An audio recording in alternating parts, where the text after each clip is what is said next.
10 seconds early because we don't want to be late, do we? No. No. You know that saying, to be early is on time, to be on time is late, and to be late right. is, I don't know. Fuck. Right. That's how it is, man. You know? So, anyway, hello, everybody. Hello. Hello, all the people. Nice to be here.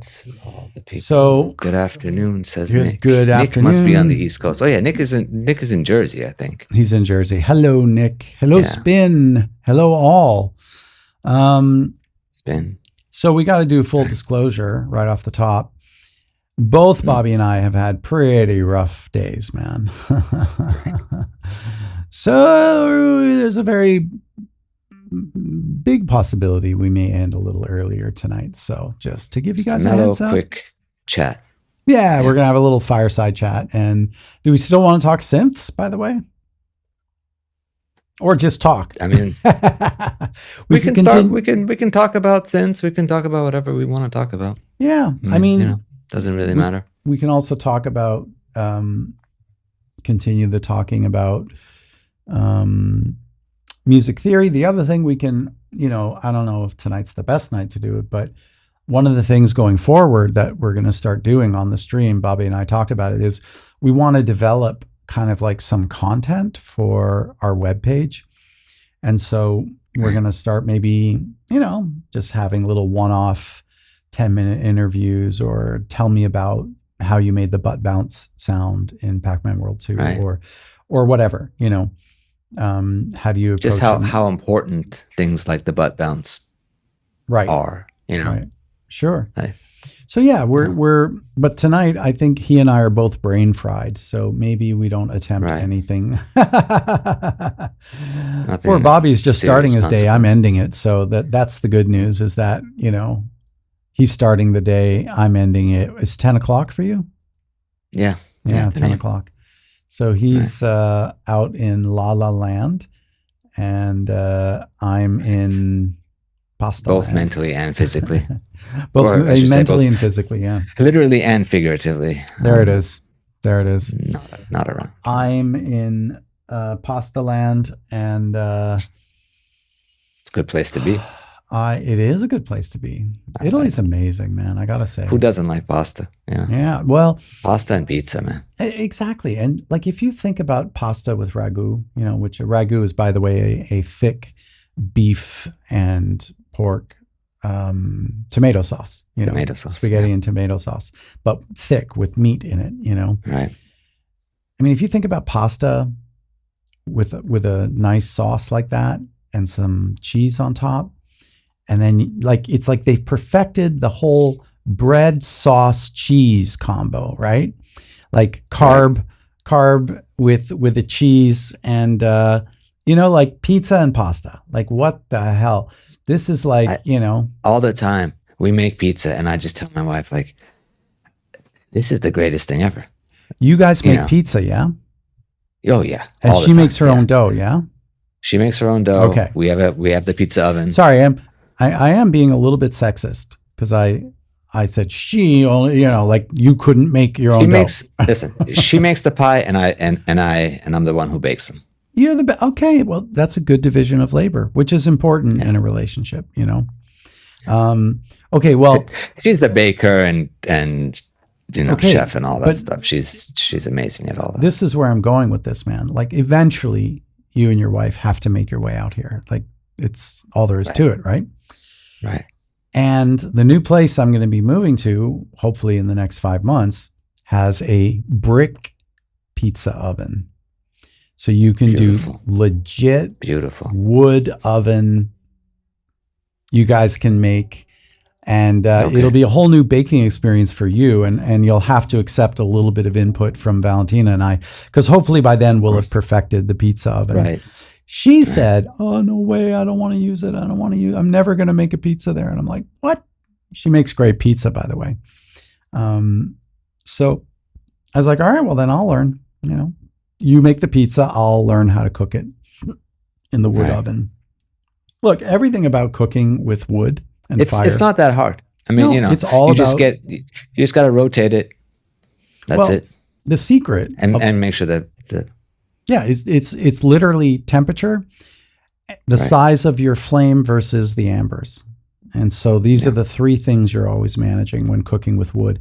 And I know this because I'm very, very experienced, because I used to go camping like all the time. And, you know, you cook everything. And so like I'd marinate, 2 days before. I think 2 days is perfect for marination. And so I'd marinate my chicken and my beef and, and I would do like Thai peanut sauce with coconut milk. And oh man, you don't know how amazing satay tastes on real wood fire. Oh my goodness, so delicious. And we'd eat like 100 of those in like an hour. Anyway, I'm exaggerating, but and in Canada, like, Valentina once asked me, like, what is your national dish, in Canada? And I said, well, we don't really have one, but if there was one, it would be barbecue, because it doesn't matter. If it can be minus 30 outside, like you're still going out there with your steaks. You're still going to fire up you might not do like a wood fire, but you'll turn on, if you have like even a little hibachi, which is like, the little stand, and you'll go out, you'll do it, man. If you really want the barbecue, you'll do it. So we're very good, with barbecue, in fact. Are you going to buy a smoker? No, because that's, that's just like opening up a can of worms that I'm not sure I want to open. I'm telling you, man. I know, but I'm just like, I'm a barbecue guy. Look, can I tell you why I'm not going to do the smoker? Just let me explain from the Canadian perspective. Sure. Okay. So here's why. And now for a live stream that is completely different. Hi, Jasmine. Hello, dear Jasmine.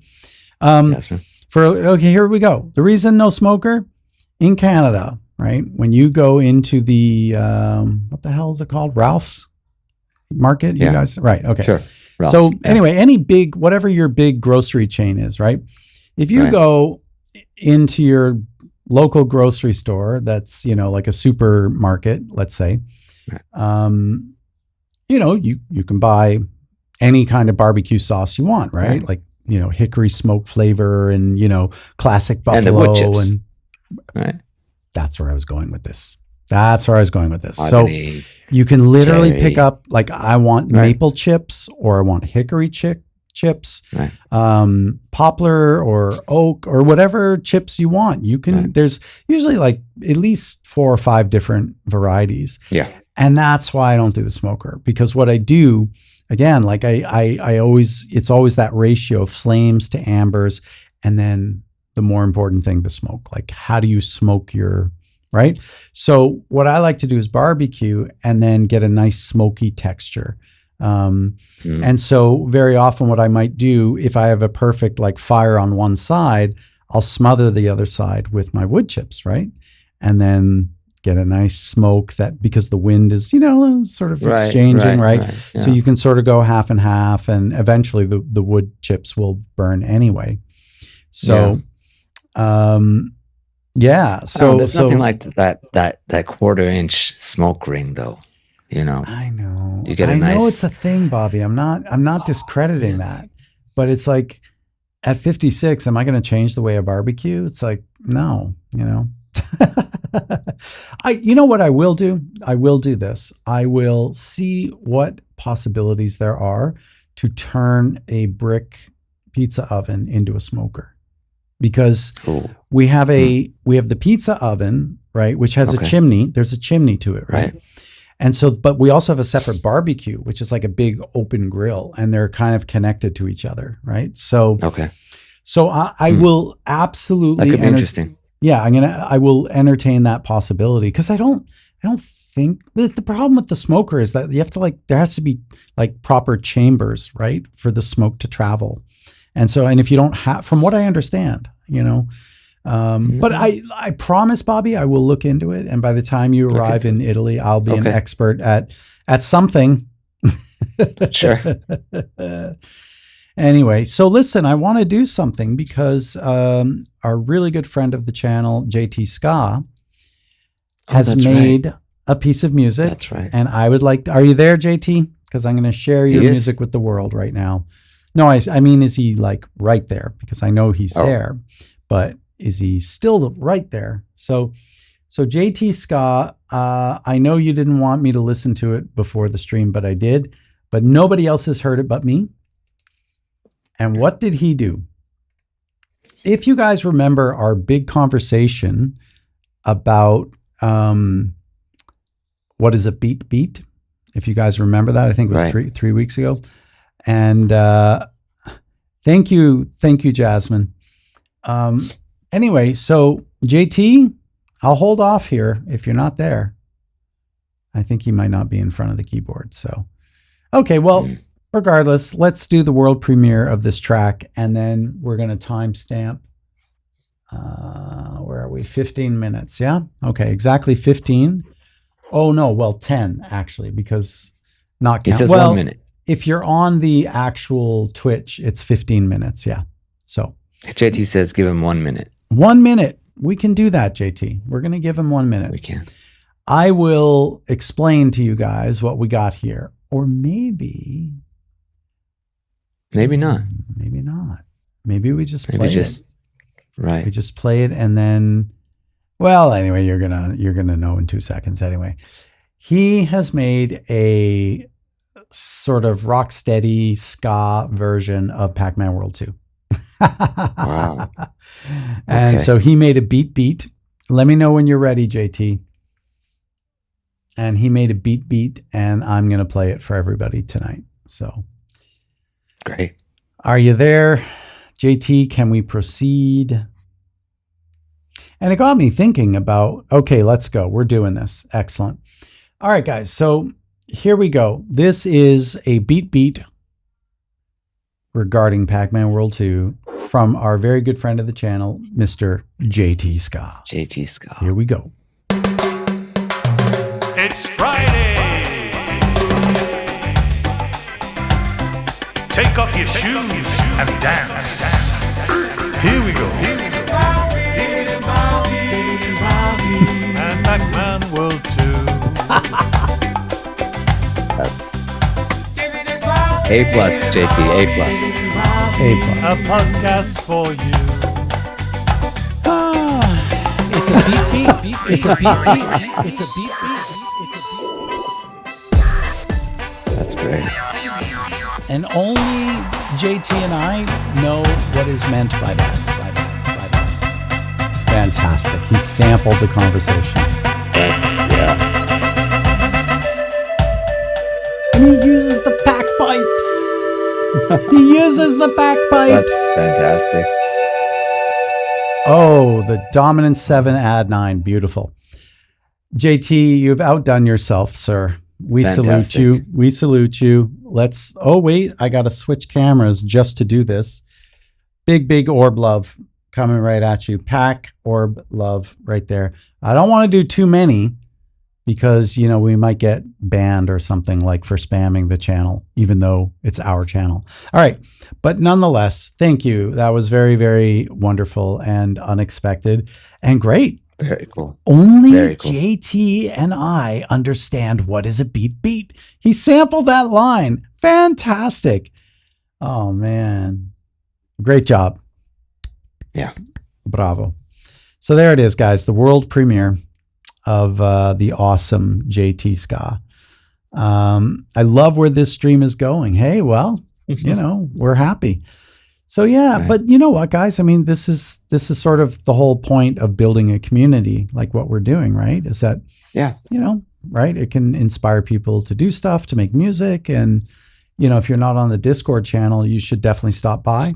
You know, because you can be a part of that ongoing conversation that I, you know, at least once a week I check in with everybody on the server and I see how everyone's doing, and you know, we just chit chat a little bit, you know.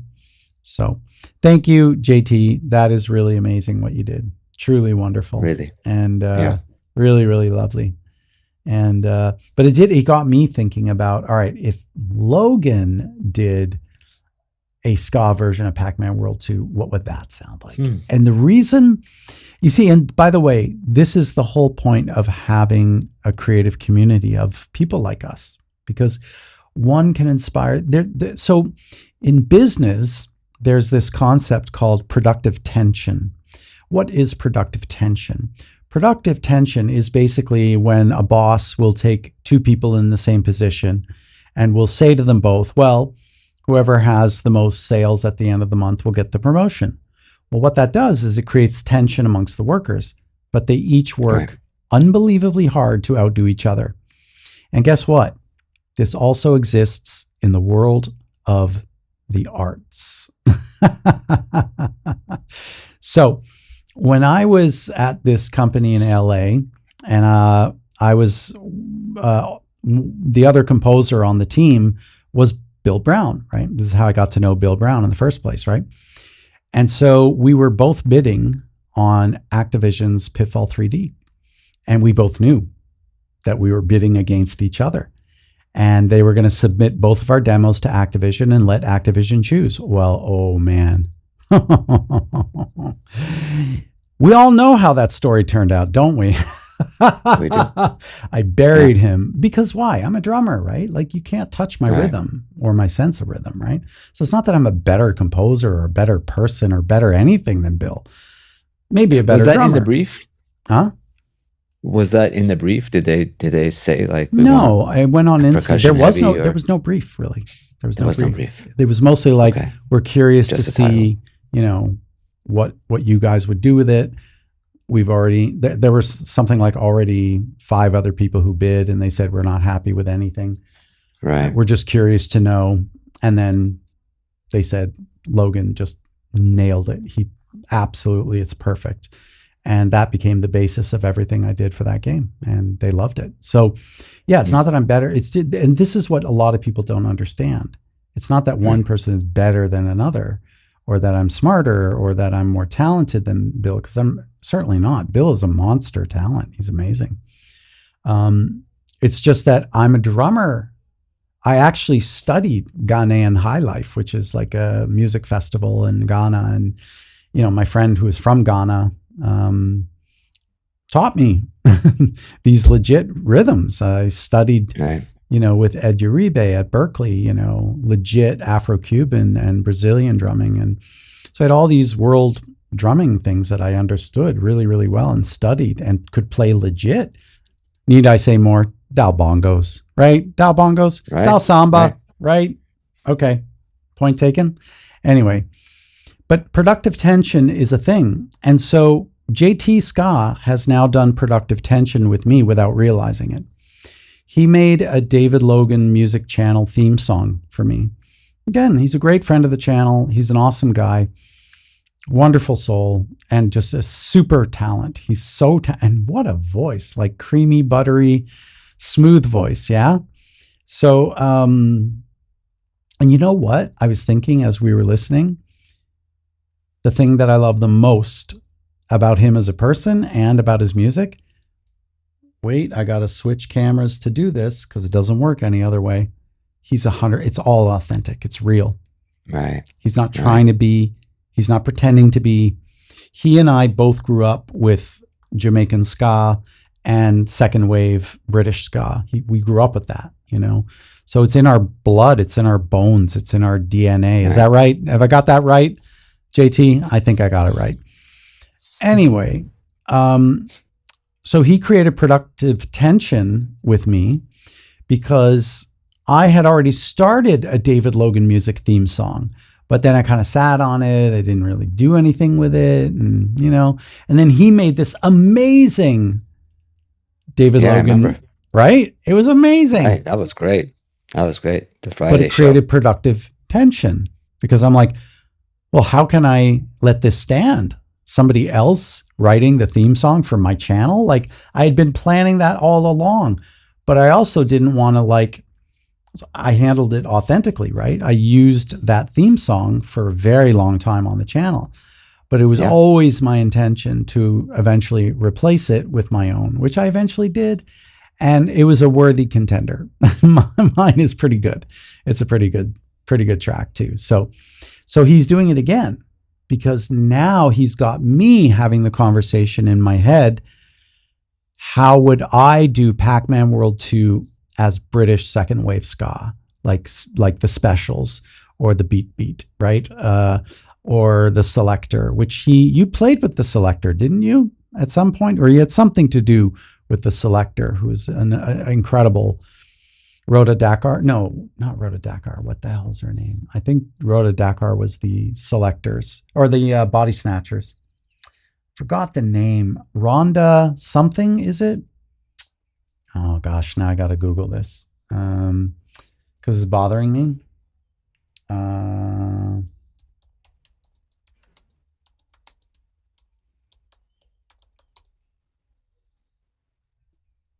Pauline Black. Yeah. Rhoda Dakar was the Body Snatchers, I think. Pauline Black, yeah. Anyway, so now there's a new productive tension. And you know why am I thinking this? It all goes back to, remember when we were talking about the repack music? Right. And the question was, well, how would you, David Logan, repack your own music? Well, JT Ska has got me thinking now. And now I'm thinking, yeah, what would it sound like? A nice two-tone specials, Horace Panter bass line, Everett Morton maybe on drums. I would make up my own ultimate ska band, which would be Horace Panter on bass. It would be Everett Morton on drums.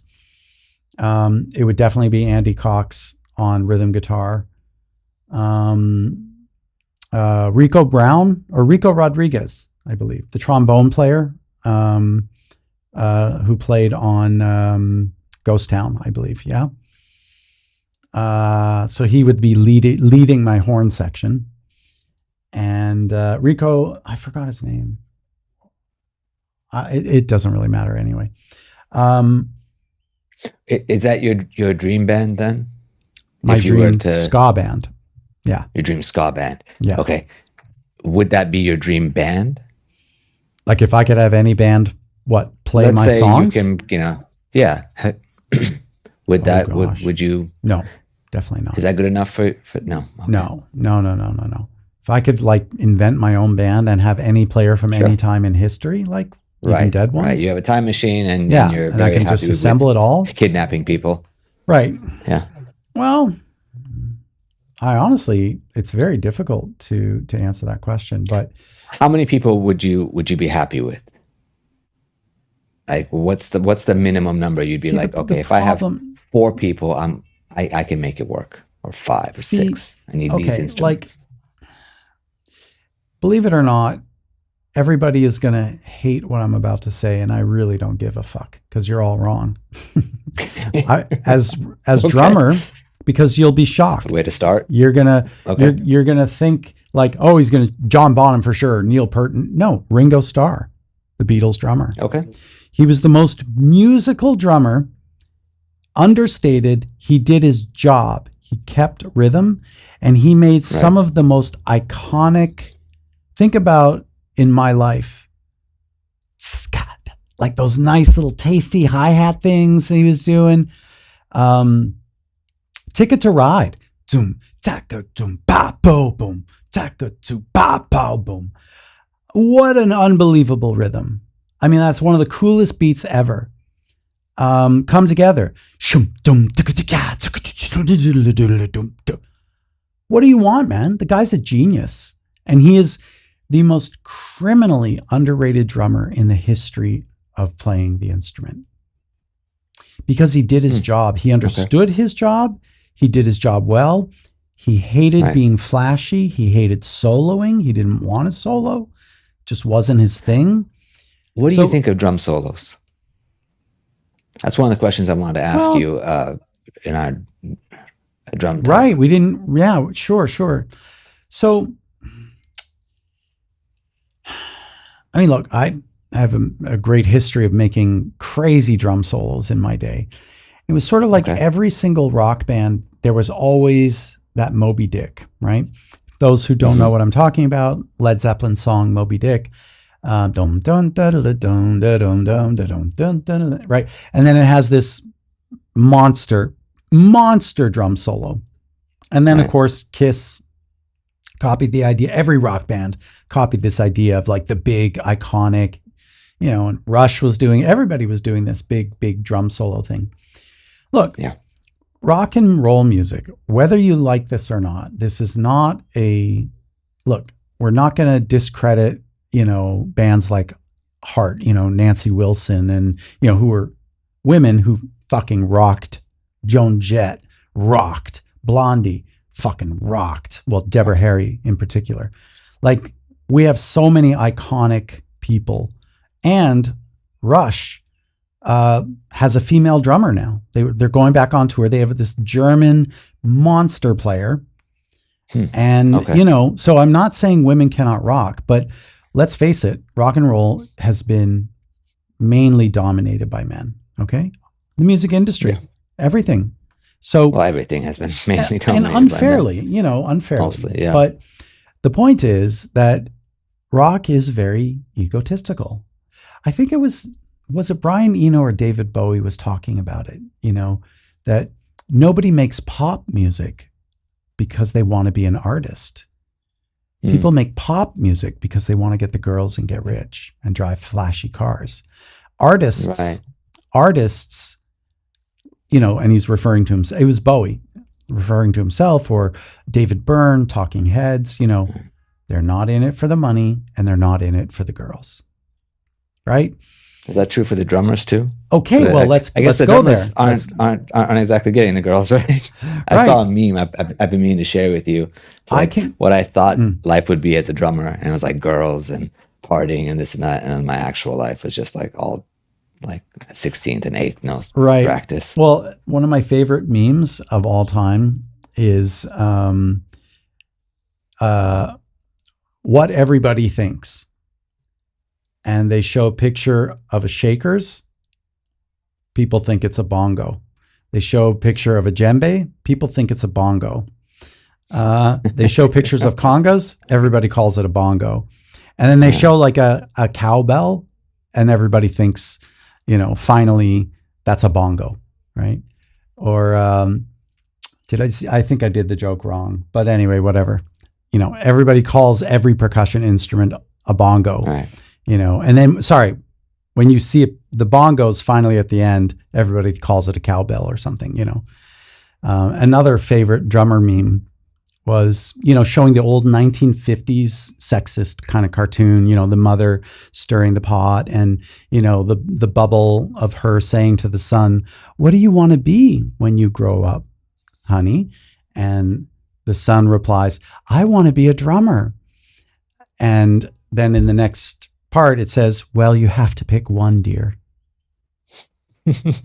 In other words, you either choose to grow up or be a drummer. I love it.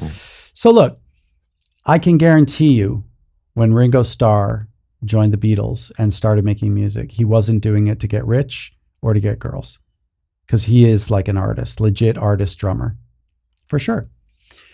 I think John Bonham is similar, like he's a legit artist drummer. Right. Tommy Lee, only in it for the chicks and the drugs and the rock and roll. Motley Crue, right? What, you're going to tell me he's in it for the artistry? Right. No. Buddy Rich, these are jazz drummers now. But like in terms of pop music, there are exceptions, right? Because I think Blondie, all of them, well, not every member, but Chris Stein and Debbie Harry, the heart of the band, right. They're legit bona fide artists, because the artists use everything, right? So when rap became popular, right, they created Rapture, that song, right?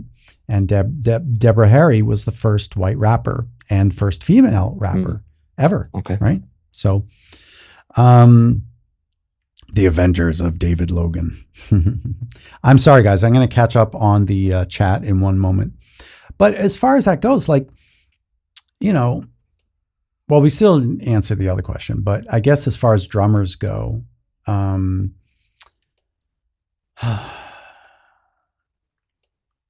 like real artistic drummers.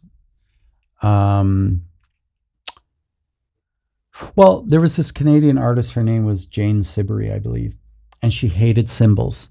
She hated the idea of and so she didn't let her drummer use cymbals. So no hi-hats, no cymbals. Just tom-toms, kick drum, snare. So her as an artist, like that's an awesome request, you know? Right. I think Chad Smith, Red Hot Chili Peckers. Oh, we got to clip that one. That's got to be clipped. The Red Hot Chili Peckers. It's actually a better name, I think. Isn't that a better name? The Red Hot Chili Peckers. Anyway, I think I think it's a great name. We got to copyright that or trademark it. I think he's a legit artist. I think all of them are legit artists. Yes. Real artists, bona fide artistic band. Absolutely. For sure. So I think, and you know what, right? Like we always talk about it on the channel, right? I think we understand authentically, you know, which bands are real artists and which ones are just in it for the money. Let's catch up a little bit on the stream here on the chat.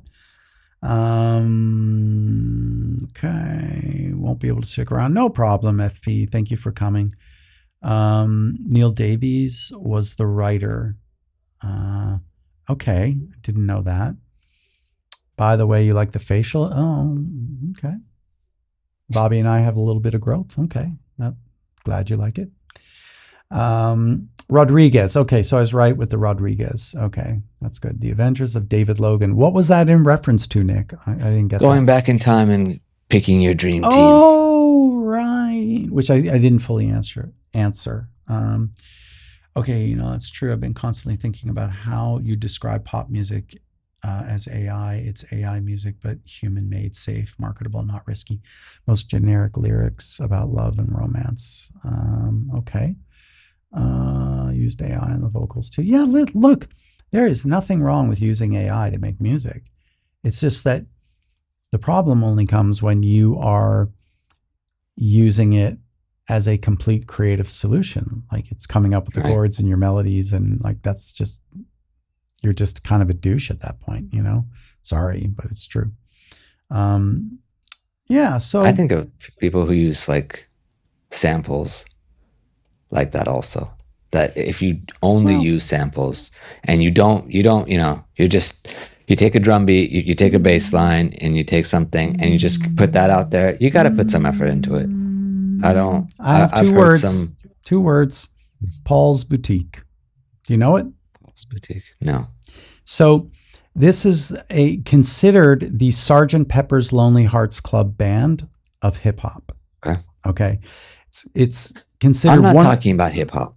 I'm talking about, so hip hop has a special place that is just reserved for okay, because I'm talking about like pop songs. Okay, that's something else. Yes, I can agree with that. I guess what I'm saying is that Paul's Boutique was the first album ever which was 100% all samples. There was not a single nothing, you know. Okay. But then, you know, they came out with Sabotage. Like, look, we can play our own instruments. Thank you very much. Shut the hell up, you know, with your criticisms. Yeah. So, you know, but yes, I agree, you know, but then what about, how does that then play into, derivative works, you know, or remakes, right? Like Roberta Flack, right? Killing Me Softly. Yeah. Right? The Fugees did a cover and they just crushed it, and they brought the song back to life. And then Roberta Flack got famous again. And, you know, I think, look. Okay, I take it back. Fuck it. Just use your samples and make good music. There you go. Just do something great. But you see, when the Fugees remade Killing Me Softly, right? Like that was considered like a hip hop masterpiece, no? And everyone thought the Fugees wrote it, which is what a good cover song should do. Right? Right. How many times you really make it your own. How many times have people said, "Oh, I didn't know that was a cover. That's a cover?" Right. I thought they wrote it. It's like, no. The Beatles did not write Twist and Shout. It was a cover, right? Roll Over Beethoven was a cover, right? So anyway, but going back to the Dream Band, you know, I realize it's almost a ridiculous exercise, and I'll just explain why.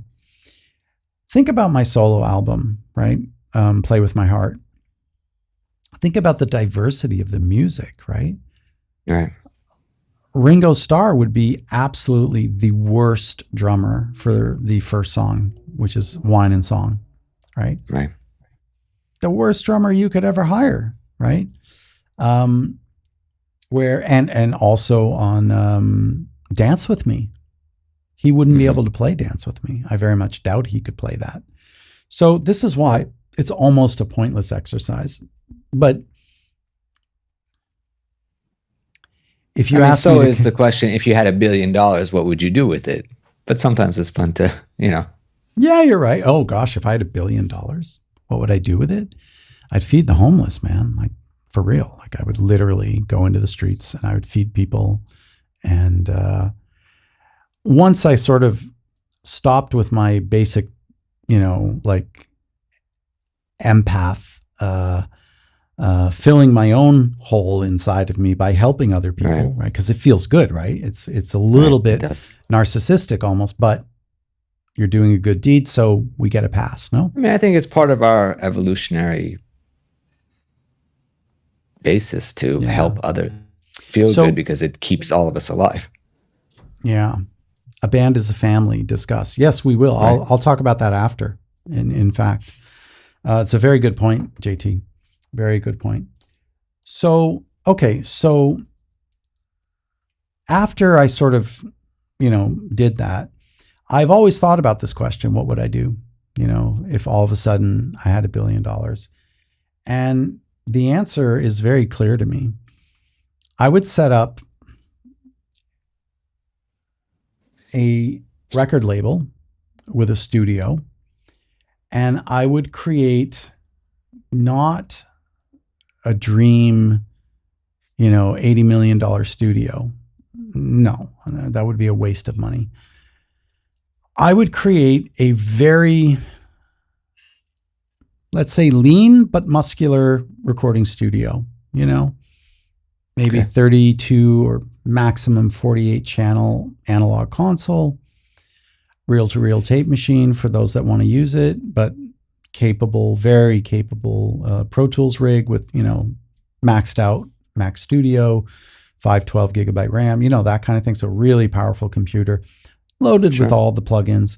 But I'd have a really nice, again, lean and muscular, 2 LA2As, 4 1176s.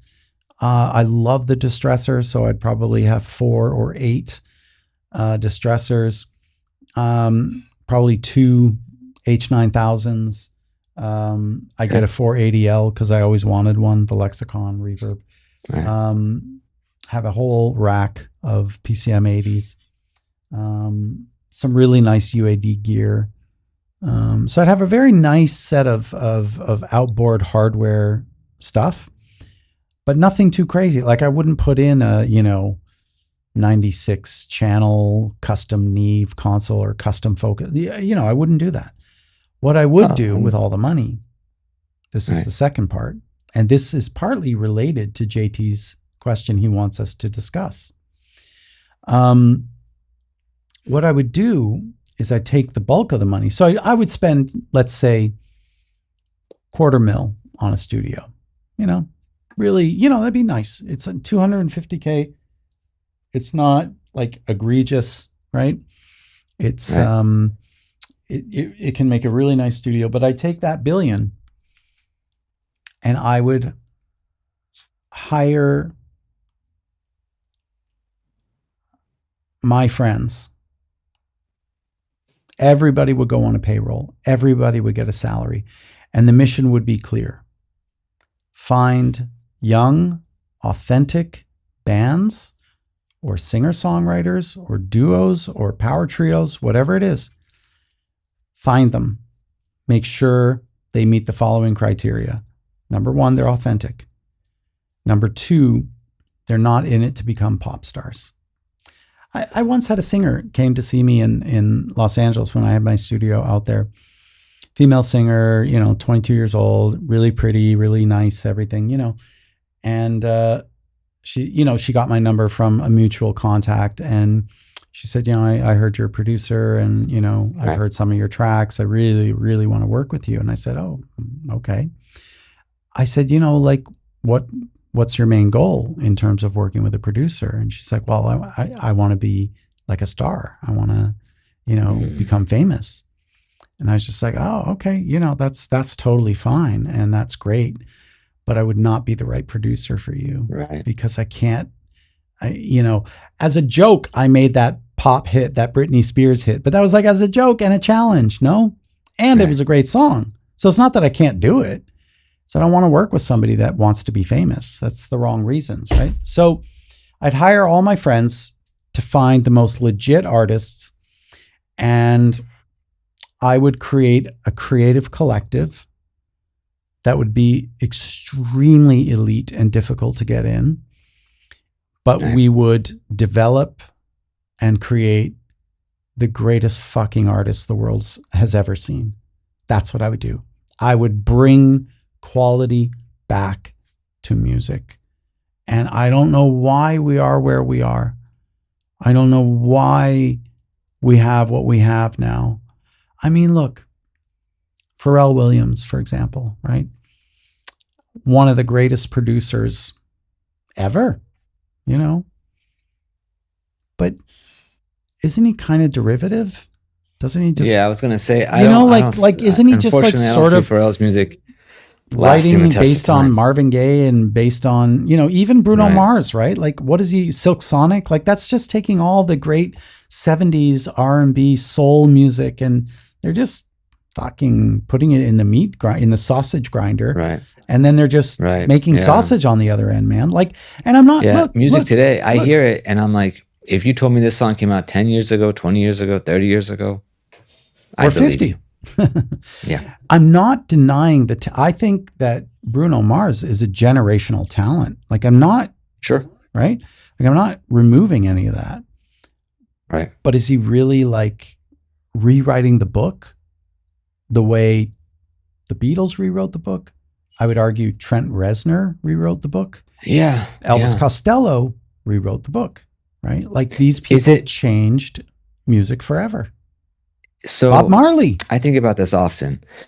Is it that during the time of the Beatles, the electric guitar was how old? Right? The amp was how old? Well, 1931. So from 31 to let's say 61. Yeah, 30 years exactly. Okay. Sure. So there was a lot of room to make new sounds, to make things that sounded different. Are we just at a point where everything has already been done, and to make something sound different is so hard? Such a great even insight. People that devote their life to Hans Zimmer, right? He spent so much effort trying to make that Dune soundtrack just be different, right? There was another composer, the guy that did the White Lotus theme. I don't know if you've ever seen the show. One song can sound different. Can you be an artist today and actually sound different for an album? That's hard. I don't, you're gonna, there's so much has come before us, right? That, everything we play, somebody's gonna be like, yeah, that sounds like this. That sounds like this one thing I heard. Yeah. What do you do? I think, so I was discussing this with Pascal Dennis, the artist I produce, right? Right. We've done 6 albums together. We have a podcast, and Pascal Dennis Music, if any of you want to check out his stuff, he's authentic and honest in his music. And we were talking about this, about the same idea, and what I said was the following, and I'll say it again. I'll say the same thing, basically. So, chord progressions, as we know them today, began during the Renaissance, so 500 years ago. There were 2 main chord progressions, the passamezzo antico and the passamezzo moderno. Both are 1-4-5, okay? The passamezzo moderno is 1-4-5 in the major, and the antico is 1-4-5 in the minor. So for those wondering, that's the passamezzo moderno. And here's the antico.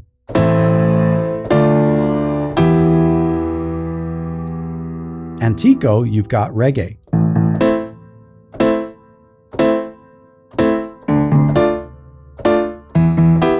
So we still use the exact chord progression. And the Moderno, oh baby, say we gotta go now. Okay, whatever. I really screwed that up. And they actually, a lot of people misplay it because it's actually,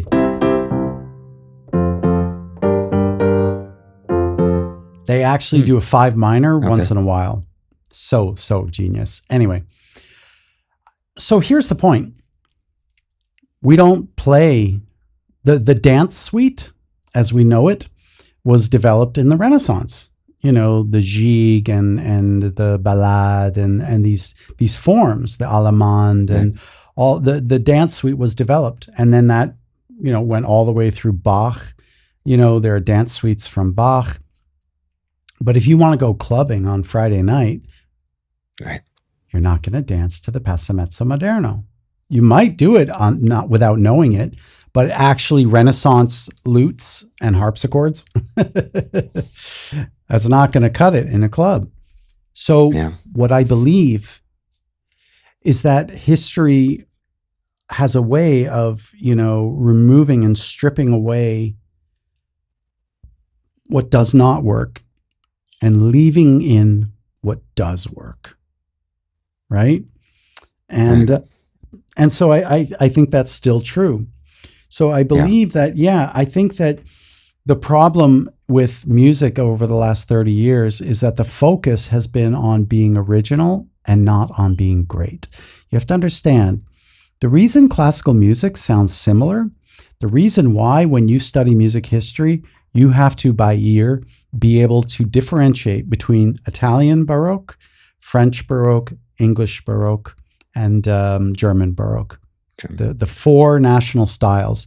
You have to be able to understand the difference between the true proper classical era versus the Baroque era versus the Romantic era. So, and if you can't do that, then you don't understand music history. So, but my point is, the reason why classical music sounds so similar to most people and why most people have a difficult time understanding the difference between Mozart and early Beethoven, let's say, or Handel from Bach, is because nobody gave a shit about being original. In fact, in the Baroque era, if you were too much original, you were out. You were like, oh, it was like a faux pas. Like, oh, that's horrendous. You know, look, in the world premiere of Beethoven's Fifth, I forgot where I learned this, but one of my classes in Berkeley, my professor said, during the world premiere of Beethoven's Fifth Symphony, during the fourth movement, there is a modulation, because all modulations in symphony form, you modulate to the dominant key of your tonic. Yeah. So you're in the key of C, you modulate to G, standard. Well, Beethoven's, I believe he was in A flat, I believe, and then modulated to C major. That is so absurd for the time that apparently, this is what my teacher told me, that people stood up and booed. They were like, boo! Yeah. How dare you modulate? You boo Beethoven during the premiere of the Fifth, now considered like, if you had to basically make one icon to represent all of gaming, it would be what? The pizza wedge, the Pac-Man, a yellow, right? Like that can literally represent all of gaming. It's a universal symbol of gaming, more than Mario, okay? If there was one thing to represent all music, I know it's cheesy and cliche, but this is the greatest music. Right. And most people don't know what made the Fifth so great, but that's a whole other thing. Anyway, so I guess all this to say that history strips away, pulls away the things that don't work, and then we rebuild. Actually, I believe it was Beethoven's Seventh Symphony, where I took some of his chords and I was doing a harmonic analysis, and then I wound up writing a song around it. It's on my album, my solo album. It's I Have Lost Control. If you like that song, There's a little bit of Beethoven in there because I was doing an analysis of the Seventh, which is often considered one of the greatest pieces of instrumental music ever written. And maybe his finest symphony, better than the Ninth, I would argue, and better than the Fifth, I would argue. Seventh is amazing. Anyway, so I guess all that to say that we take what works, we strip away what doesn't work, and we move on. But I think now the focus is wrong.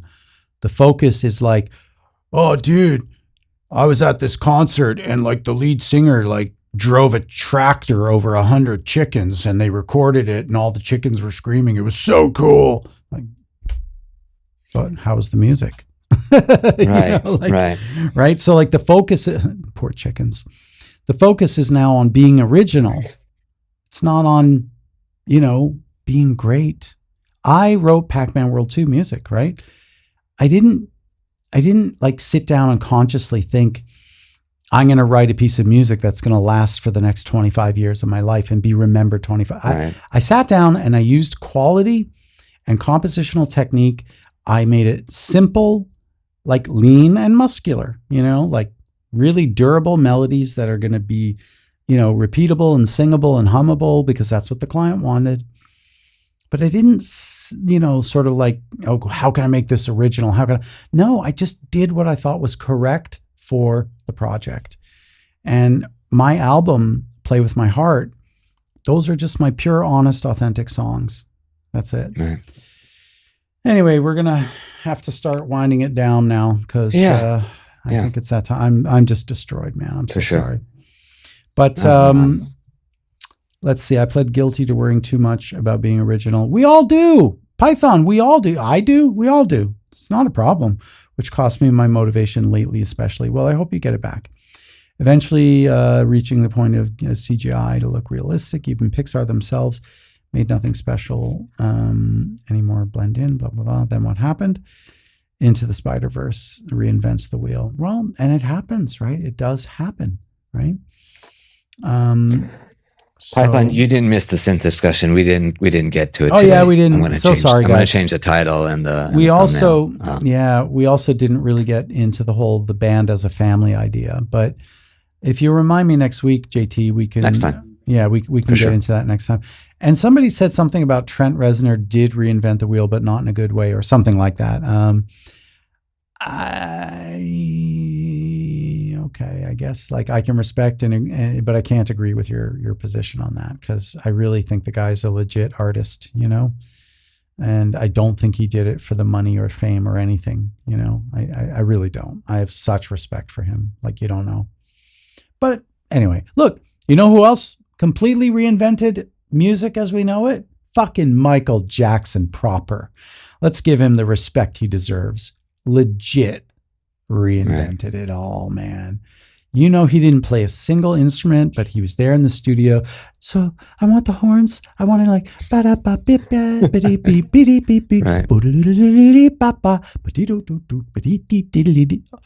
and there's a guy furiously they're recording him with a dictaphone, and then the guy's transcribing it all. They hand it over to Quincy. He's like, oh yeah, Michael, that's fucking right on. Let's get that done right away. Calls up the Tower of Power, one of the great horn sections in LA at the time, or I think they were in New York actually. But anyway, whatever.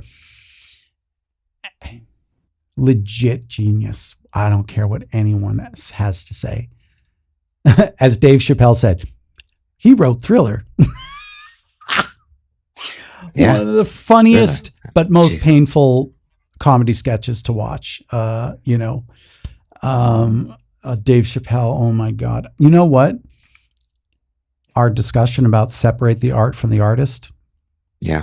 Really fucking hard. Just about to bring that up.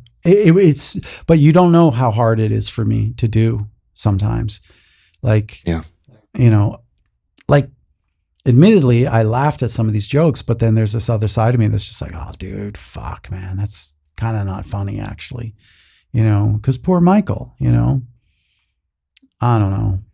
I think he is a poor, tortured soul, Right. Not getting into any of his allegations or what he did or anything like that. But, I don't know. It's, he legit reinvented music. Okay. Whereas a band like the Bee Gees did not. They were just a great fucking band. They wrote great songs, man. And they did Saturday Night Fever, and it's a legit mega hit. Tragedy. One of the greatest original soundtrack recordings of all time. Right. But they didn't reinvent music as we know it. You know, they did some cool stuff. Don't get me wrong. You know, oh, fuck me. James Brown, legit reinvented music, man. Legit reinvented music. Marvin Gaye did not legit reinvent music. One of the greatest songwriters of his generation, one of the greatest singers of his generation, but he did not legit reinvent music as we know it. James Brown did. The Beatles did. The Stones did not. Not even come close. They didn't. Bob Marley, legit, like, inspired generations. And anyway, JT, have a wonderful time in London, and good luck at your gig. Break a leg, as we say. For sure. Spin is saying, yeah, sooner or later we're all going to use Fairlight CMI. Ha ha! The great Australian company Fairlight. Computer music instrument, by the way. That's what CMI stands for those wondering. And make it relevant again. Oh, man. Well, you know, Orchid 2, Say No More, right? For those that don't know, Orchid 2 is one of the most famous orchestra hits, you know, taken from Stravinsky's Rite of Spring. And I believe it's what Yes used on Owner of a Lonely Heart. You know, so for sure there was a CMI involved in that. All right, I'm tired. I got to go, guys. Sorry, Bobby. Yeah. I know you're tired too. So, and just the chat is like totally, you know, moving. The chat was moving. Right. I kind of might have to throw. No. I was going to say Nile Rodgers, but then I realized Prince. Prince for sure. And if you want to keep at it, yeah, Bowie reinvented music legit. I think so. You know, I'm trying to think of like all the people now, but who was the last? I hope we can all agree on who the last was. Nirvana. I was going to about to bring up Nirvana. Most sensible people would agree on Nirvana was the last, because Pharrell Williams certainly hasn't. Right. Dr. Dre, I guess, is the greatest producer of my generation, I could say. Did he well, I mean, you know, I guess he and Eminem reconstituted what hip hop is, but reinvented music the way MJ or Nirvana. No, I can't give him that. I can't. And MJ, Marshall Mathers, by the way, beyond a genius. Right. Like legit greatest generational poet ever. Like, and just watch all the interviews. Snoop Dogg, who's the best rapper in the world? 50 Cent, who's the greatest rapper of all time? Dr. Dre, who's the greatest of all, you know, who's the GOAT? It's always the same answer. And it's only the haters, right? Like, oh my God. What was his name? Ja Rule, right? Who like is like, I'm the greatest, you know, that's how you know you lost, when you have to say that you're the greatest. Like Blur and Oasis, right? That Britpop. Blur buried Oasis, right, and went on to become Gorillaz. So, but yet Liam Gallagher, it's not Blur and Oasis, it's Oasis and Blur. We won. Well, that's literally, you just said you lost. Right. Because what's his name? The guy, the main writer in Gorillaz and in Blur, I forgot his name. He don't give a fuck. He's like, I left Blur 30 years ago. I don't give a shit who won. I'm doing Gorillaz now. No? All right. Anyway, guys, be well. Look, Oasis wrote Wonderwall. I mean, that is literally one of the greatest songs of my generation. Reinvented music? Definitely not. Could I argue between Blur and Gorillaz? I still wouldn't say, but Clint Eastwood is one badass song. That's a great song. And Feel Good Inc. Dun, dun, dun, dun, dun, dun. Oh my God. Right. What a great song. And a great philosophical message. It's this idea of corporate takeover, making your happy pills so that you're not depressed, giving you that nice outfit so that you don't feel, that you're ugly or whatever it is, right? Like it's a whole song about corporate entities sort of making us feel well, Right. Anyway, let's wrap. All right. Well, it's that time. Thank you all. Sorry? I just said thank you to everybody. Yeah, thank you to everybody. Thank you to Bobby. Thank you to everybody who's here. Gorillaz literally wrote a song called Pac-Man. Well, then we got to love them for that, if for nothing else. Maybe we should contact them and ask them to do a cover of Pac-Man World 2. Wouldn't that be awesome? That'd be so cool. All right, guys. I'm sorry if I didn't get to all the comments. But like I always say, and by the way, there's the Discord link. It's there right now. If you want to join the Discord, go ahead. Hey, Jasmine, I'm so happy you're learning. And I got to stop reading the chat now because I got to go. But as I always say, I think the purpose of life is to find some purpose in life. And I think the meaning of life is to find some meaning in life. And I certainly hope that we all find our purpose. And through that, we discover some meaning. So that being said, thank you all.